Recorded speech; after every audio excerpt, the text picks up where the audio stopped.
This is নিম and Karela juice. নিম পাতা আর করলা দিয়ে জুস বানানো হয়েছে। আজকে সানডে সকাল, আজকে আমি এসেছি লেকে। আর এখানে আছে হচ্ছে অ্যালোভেরা। এই দুটো জুস আজকে আমি এখন খাবো। ভীষণ তেতো, আজ খেতে হবে, ঠিক রাখতে হবে।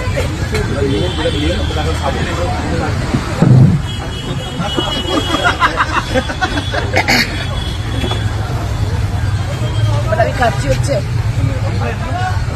অ্যালোভেরা আমলা জুস। আমাকে সবাই জিজ্ঞেস করে যে কি খান, কি করেন, কিছু খাই। তো বাইরে এসে খাই না, বাড়িতে খাই। আজকে পড়া চেঞ্জ, বাইরে এসে খাচ্ছি অ্যালোভেরা আমলা।